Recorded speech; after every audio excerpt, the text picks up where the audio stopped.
Yeah, so today we'll be taking up the topic food grain management in India.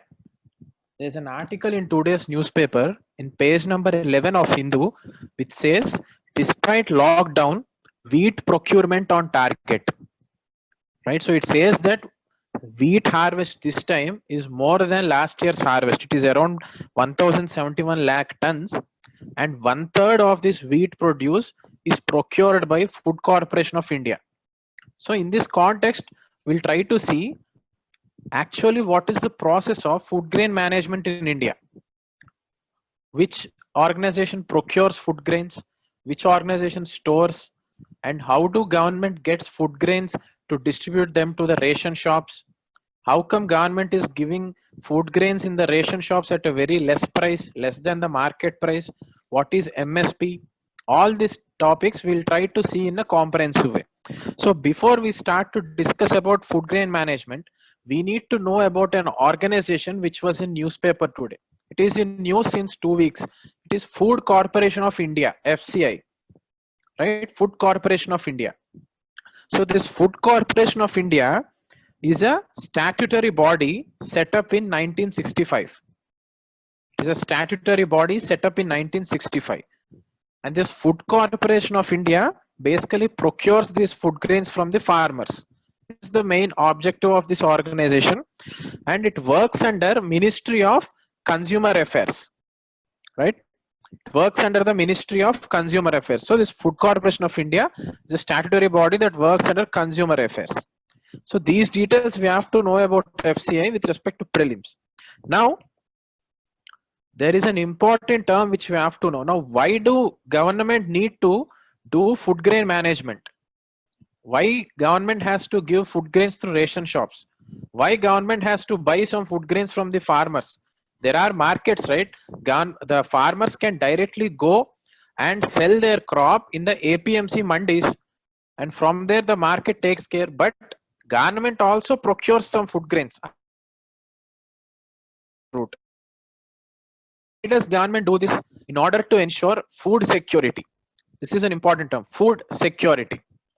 So food security is nothing but ensuring availability, accessibility, and affordability of food grains at all the times. Right? So food security is nothing but ensuring availability, accessibility, and affordability of food at all the time. So 24/7, or we need to say at every point of time, no one should starve. So this is the goal of food security. This food security, in order to achieve this, the government is managing some food grains. The government is procuring some food grains from the farmers. It is storing them in the godowns, and whenever necessary, it is distributing them through ration shops, and also in some emergency situations when the demand increases, then also the government releases these food grains. Right? So this is known as food grain management, procurement, storage, and distribution of food grains. All these activities come under food grain management. And Food Corporation of India is an important organization in this food grain management. Right? So there are three important objectives of Food Corporation of India. So this Food Corporation of India, there are three objectives for this Food Corporation of India. They are, the first one is procuring the food grains from the farmers at MSP. Procuring the food grains from the farmers at MSP. Now, what is this MSP? See, there will be a market price for every crop. But unfortunately, in a particular season, maybe the supply is very much more than the required demand. The prices might fall drastically. So when the prices crashed for a particular product, then farmers will face a loss if they sell it to the market at the market price. So in such a scenario, the government comes forward and tries to buy these food grains from the farmers at a price which is decent enough and more than the market price. That is known as minimum support price, MSP. Right? So on behalf of government, it is the Food Corporation of India which procures these food grains from the farmers at MSP. This is the first objective of FCI. It basically buys these food grains from the farmers at MSP. Now, what is the second objective of this FCI? This FCI, on behalf of central government, will distribute these food grains to different PDS shops, the public distribution system, the ration shops, whatever ration shops are there, what all food grains they require, it is the Food Corporation of India which will distribute the food grains to these ration shops. That is the second objective, supplying the grains to the PDS system. Right? So this is the second objective. The third objective is keeping buffer stocks. Apart from procuring food grains from farmers and distributing them to ration shops, this Food Corporation of India also saves some food in terms of buffer stocks, so that in case of emergency situations or whenever demand is so high, in order to ensure market stability, this Food Corporation of India will reserve some buffer stocks, some stocks of food grains. So this is for food security purpose, right? So these are the three important objectives. First one is procuring these food grains at MSP from the farmers. Second one is supplying these food grains to the PDS. The third one is maintaining buffer stocks, right? So overall, this is the food grain management done by the government. So the process is the Food Corporation of India buys these food grains from the farmers at MSP. Now this Food Corporation of India has this food grains in its hand, and these food grains are then distributed to different state governments by the Food Corporation of India itself, right? And from there, the state governments will give these food grains to the ration shops. So this is the process.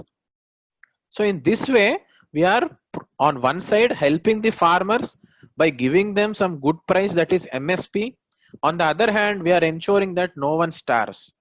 Right? So this is the process. So in this process, this is the overall process. Now to add some points to this process, as we have discussed, there is a market route all the time available for farmers to sell their products. That is the APMC, mandis. They can go and sell in the mandis. But when the market price is very less, then the government will procure. This is government route. Now when the government procures, not only FCI, there are two other bodies, that is, there are also state government agencies and also some private mill owners. All these three, the FCI, the state government agencies and the private mill owners, all these three people will go and procure this food grains from the farmers at MSP.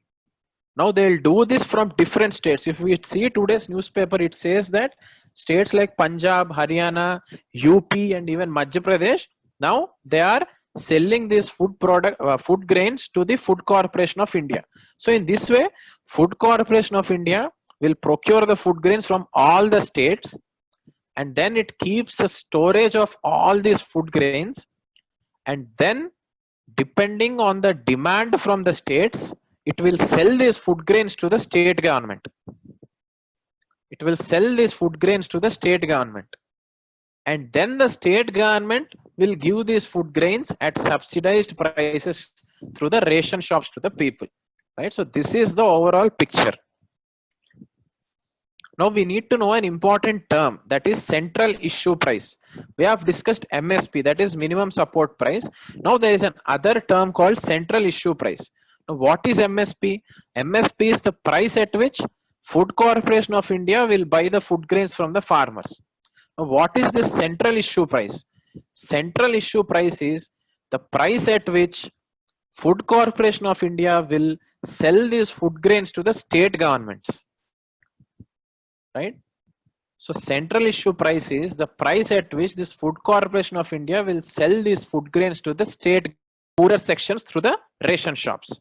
So always this central issue price is always less than this MSP and the other costs that are borne by FCI. So FCI basically procures this food grains at MSP, right? And also there are some costs involved.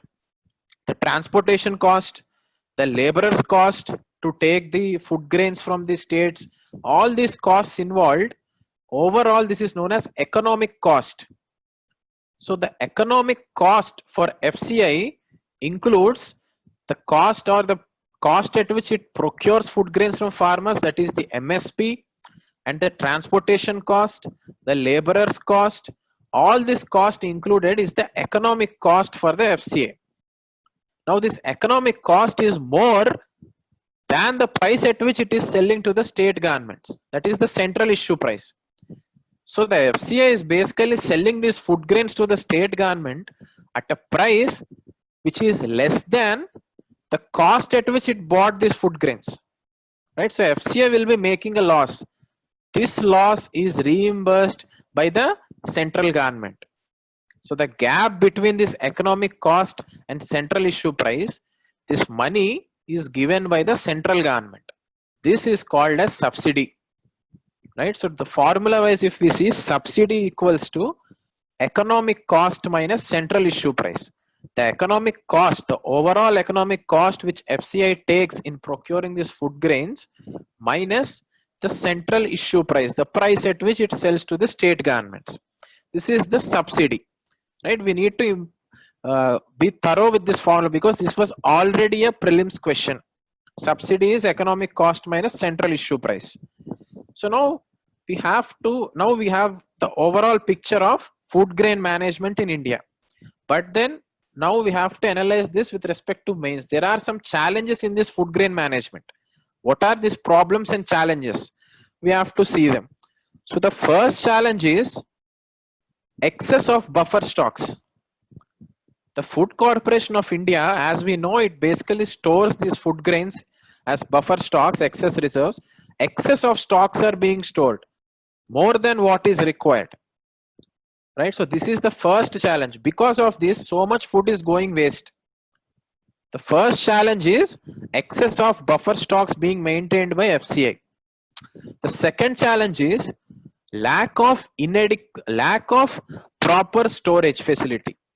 All the godowns which the FCI has now to store the food grains, that is not sufficient to store the food grains which it is buying from the farmers. So storage facility with the FCI is not sufficient enough to store all the food grains which it is procuring from the farmers. So because of this, so much food grains are being left out of the godowns. This is also leading to wastage, right? So we need to know this also. And the third thing is poor quality of the food grains. Now, as we don't have proper storage facilities, the food grains that are stored in godowns are being infected by insects and also contaminated because of rains.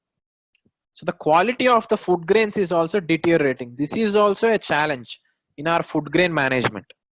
And the other important challenge is, we have discussed in the previous class also, Essential Commodities Act. Under this Essential Commodities Act, the private people are not allowed to store these food grains beyond a certain limit. Right? Under this act, the private people are not allowed to store these food grains beyond a certain limit.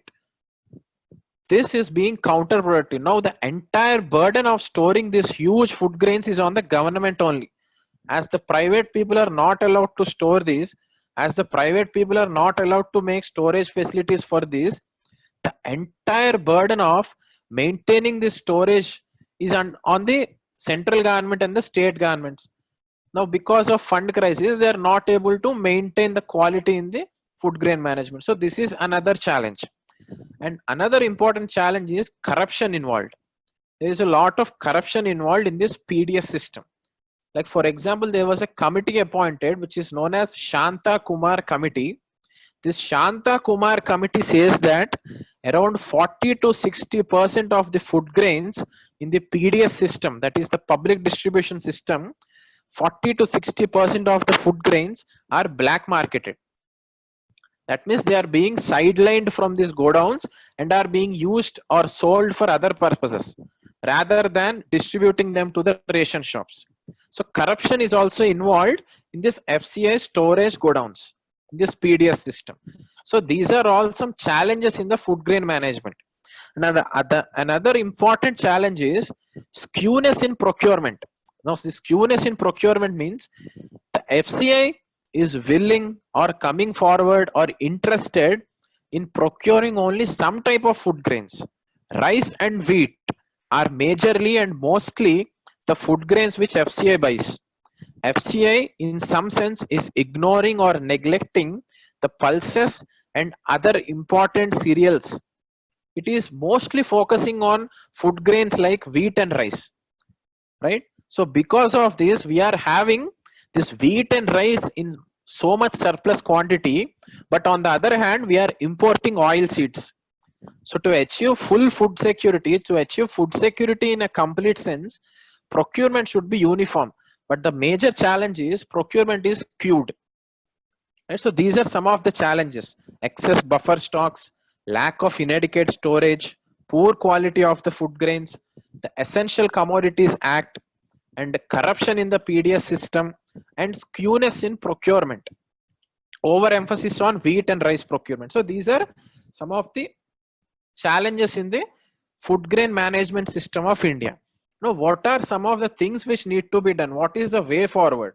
So these we need to discuss. The first thing to be done is we have to go for crop diversification.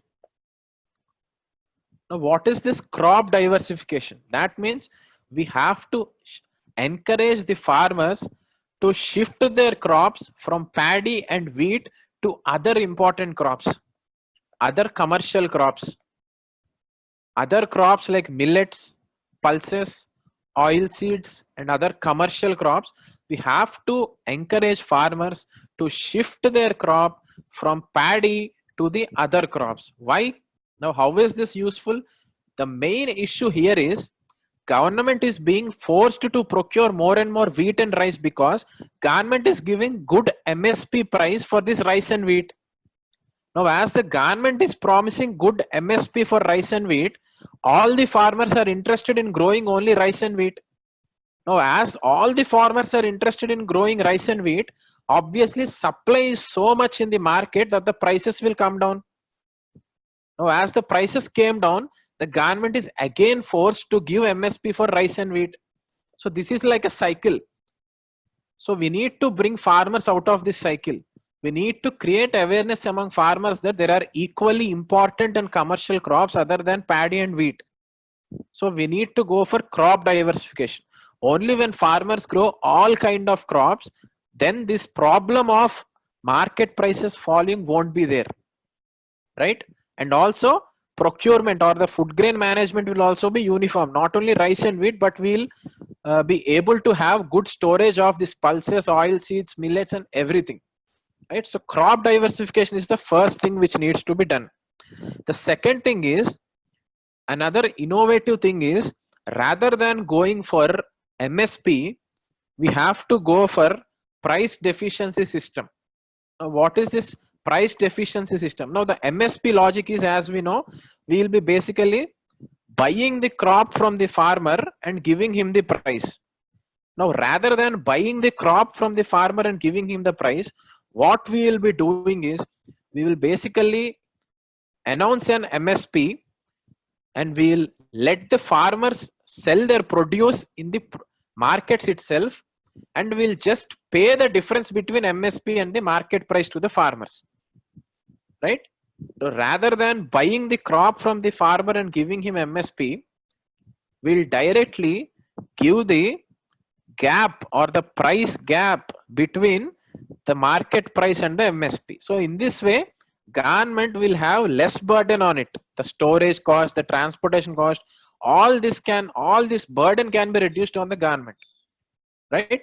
So this is the second thing. Rather than procuring food grain from the farmer at MSP, we have to just give them the difference between the market price and the MSP and let them sell in the private markets itself. And also, rather than going from MSPs, our emphasis should be more on income transfer schemes like PM Kisan. So in that way, we can help agriculture to become a remunerative sector, right? So we're giving cash in the hands of farmers. So better than MSP, it is good to go for price deficiency payment system or the direct income support. And also the third thing is excess buffer stocks. Excess buffer stocks is only leading to food wastage. So rather than storing so much quantity of food grains in the godowns, we have to increase the quantity that we are giving in rations. Ultimately, we are distributing this food grains to the ration shops, right? So we have to increase the quotas in this ration. So in that way, we can reduce this food wastage and actually help the poor and vulnerable sections in a better way. So rather than going for excess buffer stocks, we have to increase the PDS quotas. And the fourth thing is decentralized procurement scheme.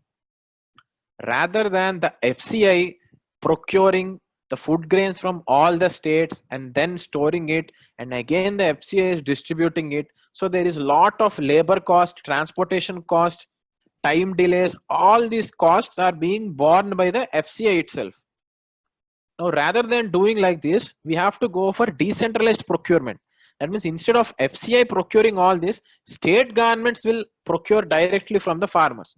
Each and every state will directly procure these food grains and then it will distribute to the PDS or the ration shops in its own state. Rather than all these food grains going to FCI and then again getting distributed to the states itself will buy the food grains and distribute to the ration shops. This is decentralized procurement scheme. This scheme is already in existence in some of the states, but this is good if all the states have adopted it, right? So this is decentralized procurement scheme. And the other important thing is FCI reforms. Food Corporation of India has to undergo some structural reforms. Now this is suggested by an important committee called Shanta Kumar Committee. The name of this committee is important with respect to prelims, and also we can cite this committee in mains also, mains answers also. So FCI reforms proposed by Shanta Kumar Committee. Now it says that instead of FCI taking all the burden, it can outsource some activities. So it can give some activities to the private people, like the storage facility, the storage infrastructure.